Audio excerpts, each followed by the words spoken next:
Now, conventional chronology would say, here's how the post-exilic biblical books would line up with the Persian period, or Persian kings, that is. Rabbinic chronology has the book of Esther coming after Ezra 1 through 3. Then comes Ezra 4 through 6, Haggai, and Zechariah. The explained shift here in name is that Darius then started to be referred to as Artaxerxes for the remaining of the book of Ezra and all of Nehemiah. And when you look at the referenced years of their reigns, is that you can see that they are continuous. Also, some rabbis might throw in Daniel 11, 1 through 3 at you.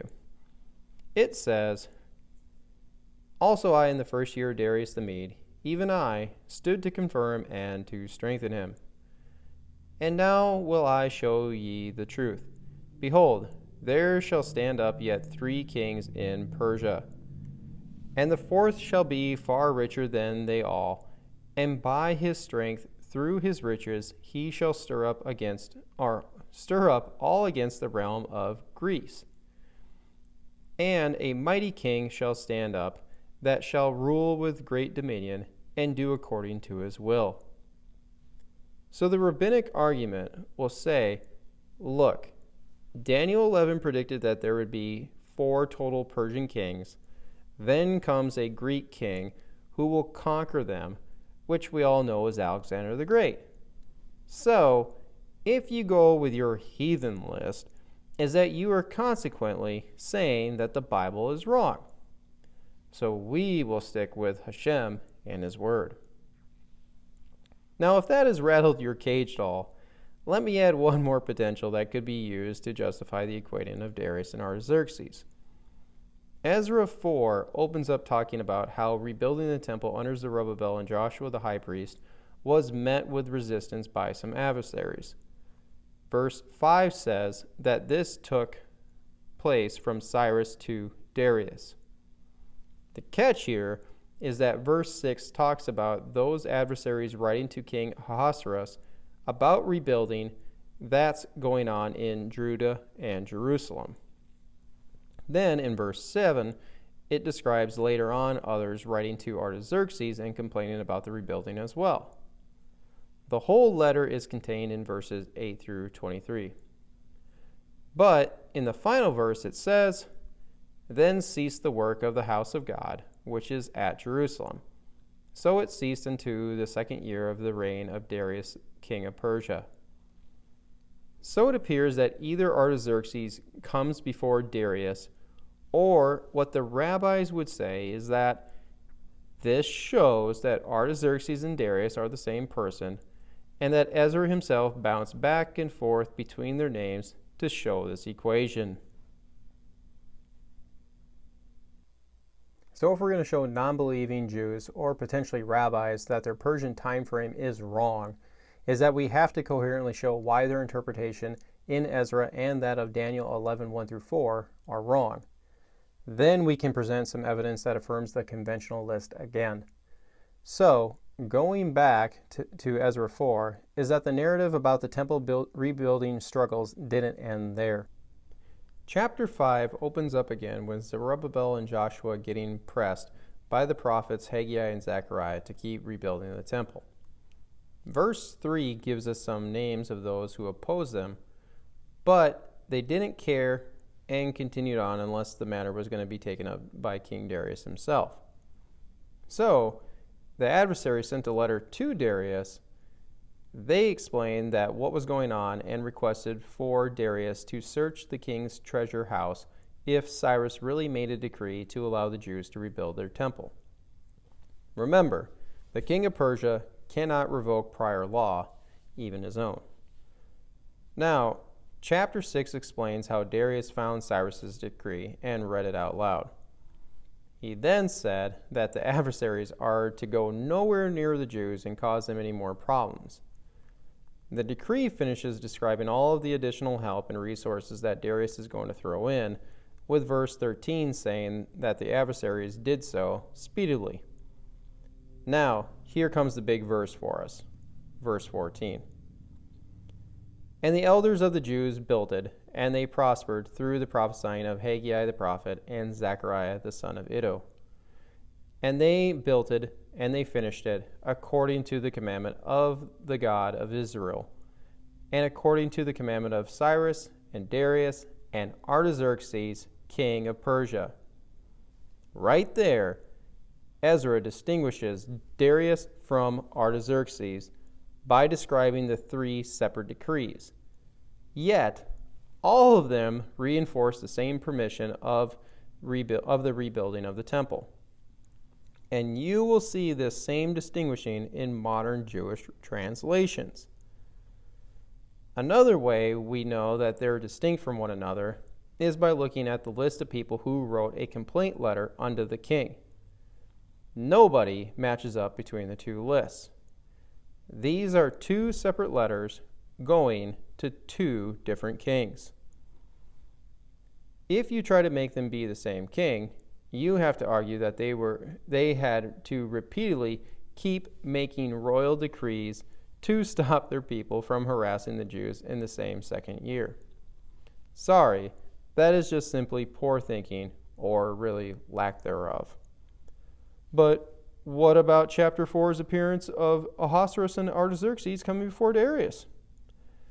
That can be explained with the idea that verses 6 through 23 are a parenthetical comment added in by Ezra. It's him inserting a comment about other examples of them being persecuted while they're trying to rebuild their cities and homes. Cyrus and Darius are only concerned with the temple. So, if you want to have it chronologically arranged, is that it would look like this. But Ezra wrote it this way because he then continued on from verse 24, telling the sequential story of the resumption of the rebuilding of the temple in the second year of Darius in chapters 5 and 6. Now, look how chapter 7 opens up. Now after these things in the reign of Artaxerxes, king of Persia, you can tell that Ezra is moving forward in time to himself. And not just by a year as the rabbis would say. Because it makes no sense to think that the few thousands of people that returned under Zerubbabel fell so fast after finishing the temple to mixed marriages with foreigners that then Ezra had to go there himself and end them in just 1 year's time. Again, that is poor thinking about the context. But still, we should address that transitional phrase because on JudaismAnswered.com's article on Daniel 9 is that it says that it indicates a short period of time in the Tanakh, i.e. the Old Testament. That Hebrew phrase occurs 14 times as a transition point in the historical books. So, basically, are there any instances where this is used as referencing an extended period of time that has passed and now new events are about to take place? I'm not going to go over all of these, but I hope that 3 of them should be adequate enough for you. First, we're going to zero in on Genesis 22, as it should be a familiar chapter to us all. Here is the story of Isaac almost being sacrificed on the altar. Chapter 21 is his birth, him being weaned, then a short story about Abraham forming a covenant with Abimelech. The Talmud says that weaning took place between 2 months to 5 years old. The question now is, how old was Isaac at Mount Moriah? I personally take a 30-ish year old approach for various reasons, which would then show the gap in time between the 2 chapters. But the Seder jumps in here with its own interpretation, saying that he was 7. So they would argue against me on that, and you know what? So be it.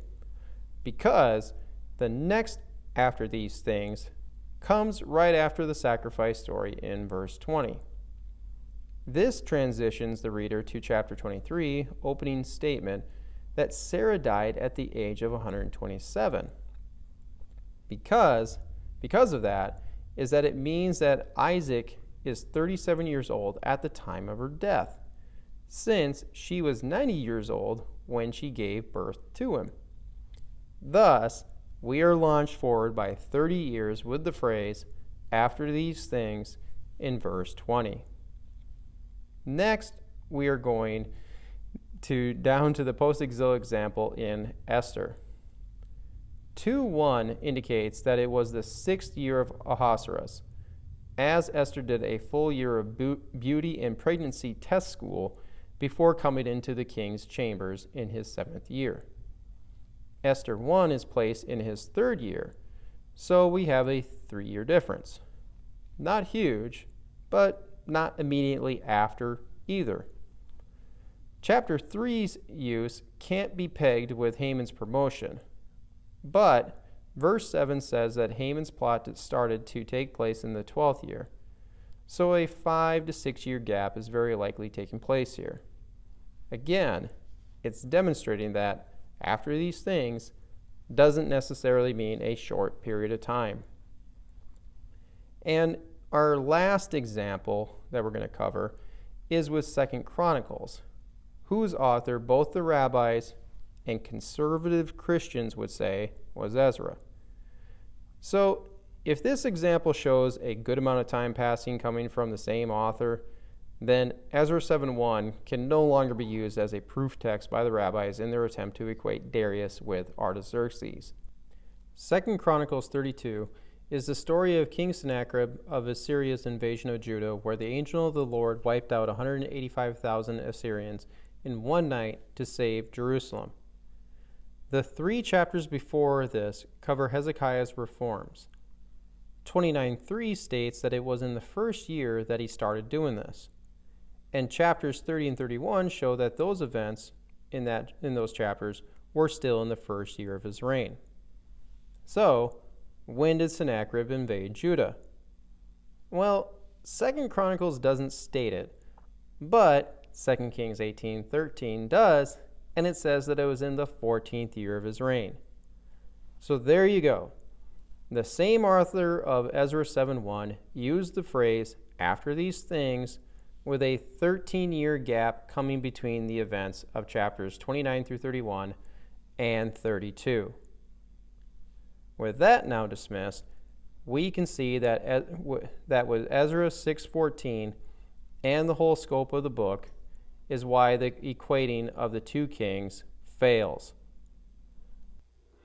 Reminder, hit the subscribe button below, turn on the notification bell, hit the like button, leave a comment, and don't forget to visit us at justscripture.org.